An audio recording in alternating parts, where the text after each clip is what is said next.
নমস্কার। আমার YouTube channel বাঙালি আড্ডাতে আপনাদের স্বাগত। আমার আজকের বিষয় টালিগঞ্জ ইন্ডাস্ট্রির সেকাল ও একাল।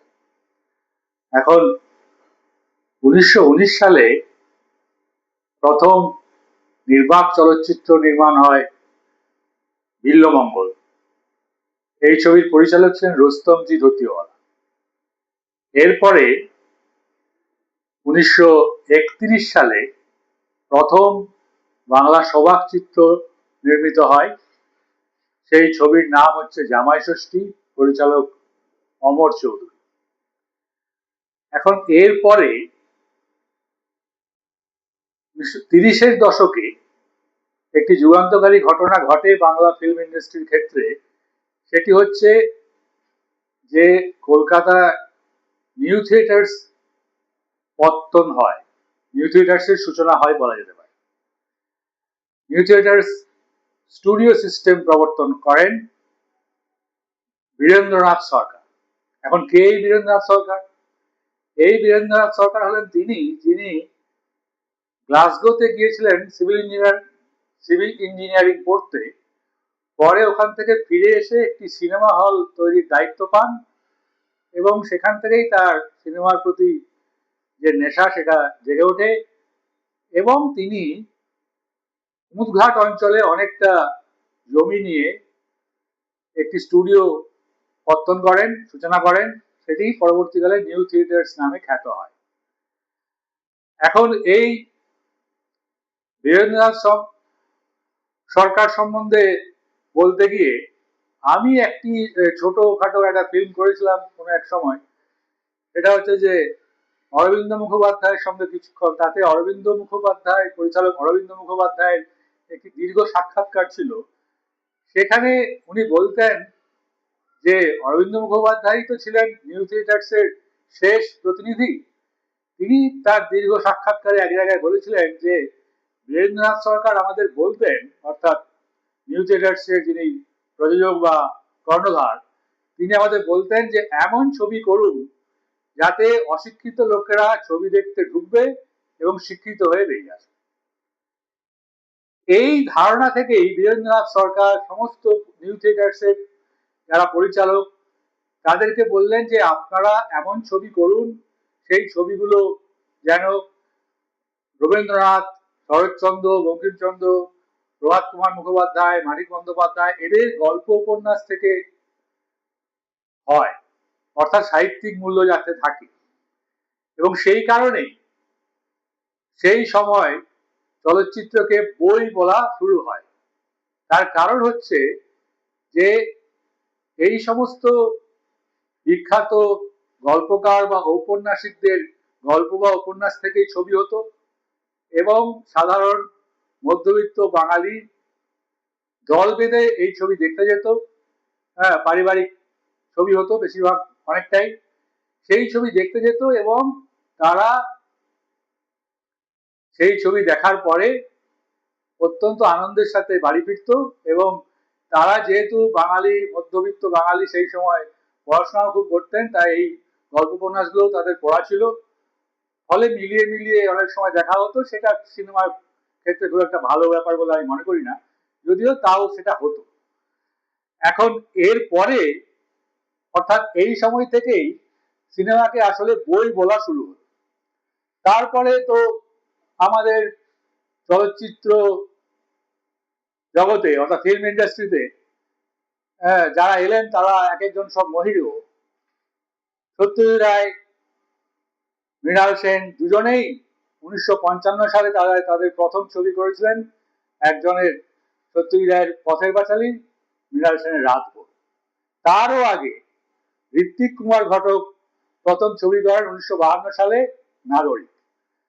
তারপর একে একে তপন সিংহ, অজয় কর, তরুণ মজুমদার, অসিত সেন, অরবিন্দ মুখোপাধ্যায় এরা সব চলচ্চিত্র জগতে আসেন এবং এমন সব ছবি তৈরি করেন যা সাধারণ মানুষ, অর্থাৎ চলচ্চিত্রমোদী জনগণ, দর্শক সেই ছবি দেখে খুব উপভোগ করত এবং একটা সামাজিক বার্তাও তার মধ্যে থাকত।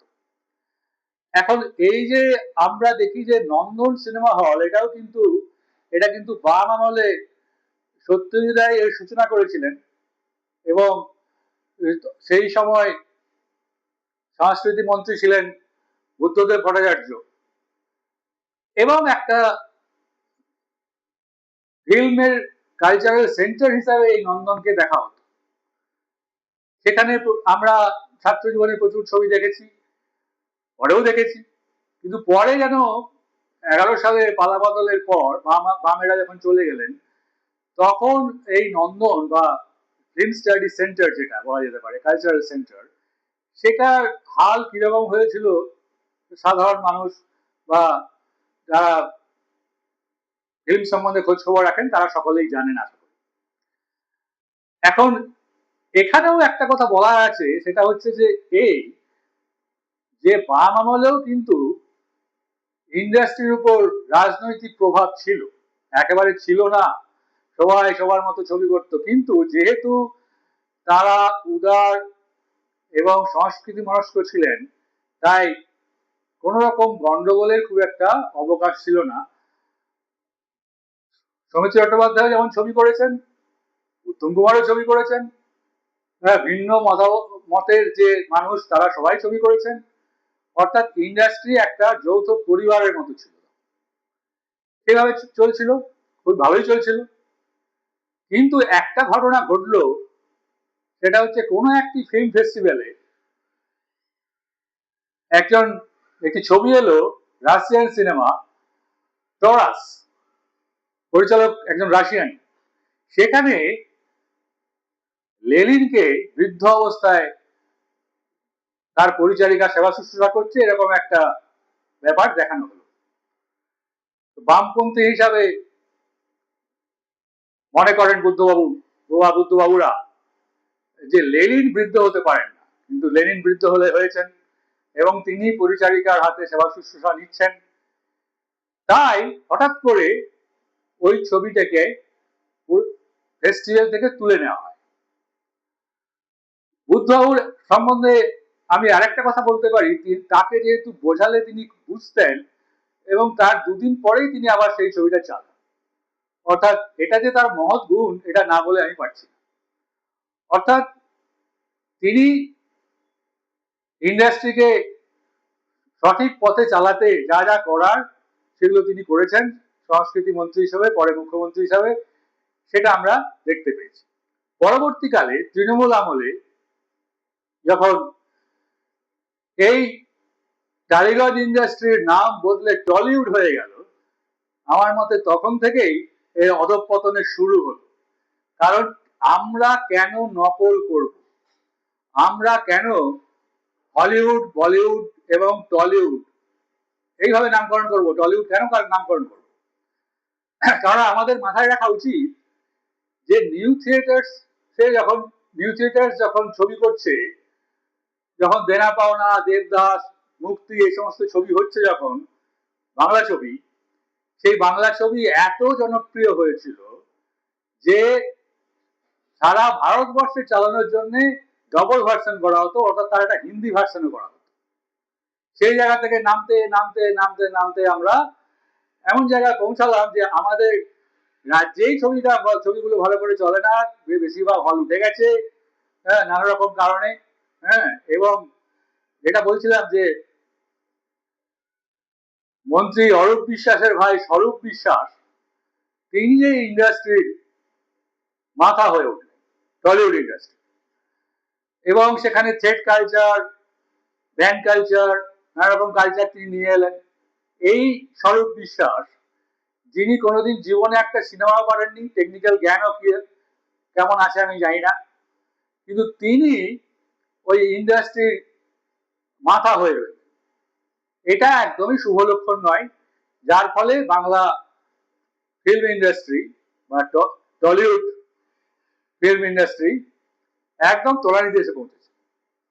এখন তা বলে আপনারা বলবেন যে ভালো ছবি কি একেবারে হচ্ছে না? নিশ্চয়ই দু একটা হচ্ছে, কিন্তু বেশিরভাগই যেটা হচ্ছে সেটা হচ্ছে যে অক্ষম অনুকরণ। যেমন ধরেন আমি একদম নাম করেই বলতে পারি যে রাজ চক্রবর্তীর যে প্রথম ছবি চিরদিনই তুমি যে আমার, সেটি একটি সাউথ ইন্ডিয়ান সিনেমা থেকে কপি পেস্ট করা। এমনকি সৃজিত মুখার্জির প্রথম ছবি অটোগ্রাফ, সেটিও সত্যজিৎ রায়ের নায়ক সিনেমাকে অনুসরণ বলবো না, অনুকরণ করেই করা। একমাত্র এই নতুন প্রজন্মের ফিল্ম মেকারদের মধ্যে আমার ভালো লাগে কৌশিক গাঙ্গুলি, এই চলচ্চিত্র পরিচালককে। তার শব্দ ছবিটি দেখে আমি তো বিস্মিত এবং হতবাক হয়ে যাই যে সিনেমাতে একজন ফলি আর্টিস্টের জীবন তুলে ধরার মতো কাজ তিনি করেছিলেন ওই শব্দ সিনেমাতে। এবং তারপর পরপর উনি অনেকগুলি ছবি, নিজস্ব চিন্তা ভাবনা, নিজস্ব গল্প, অর্থাৎ সিনেমার মধ্যে একটা নিজস্বতা ছিল, কোন রকম অনুকরণ ছিল না। এখন আমার যেটা বক্তব্য সেটা হচ্ছে যে টলিউড হয়ে যাওয়ার পরে থ্রেড কালচার, ব্যান্ড কালচার, এই সমস্তের পরে যেমন করে আপনারা ভাবুন যে জয় শাহ, যিনি আইসিসির চেয়ারম্যান হয়েছিলেন, তিনি নিজে ব্যাট ধরতেও জানেন। স্বরূপ বিশ্বাস যেমন টলিউড ইন্ডাস্ট্রির কর্ণধার হয়ে গেছিলেন, তিনি কোনো সিনেমাও করেননি, সিনেমার টেকনিক্যাল জ্ঞানও তার নাই। এই ব্যাপারগুলো থেকে তো আমাদের বেরোতে হবে, না হলে বাংলা চলচ্চিত্র ইন্ডাস্ট্রি তার পুরনো গৌরব ফিরে পাবে না। এখন এই ভিডিওটি যদি আপনাদের ভালো লেগে থাকে তাহলে আমার চ্যানেলটি সাবস্ক্রাইব করুন, শেয়ার ও কমেন্টও করতে পারেন।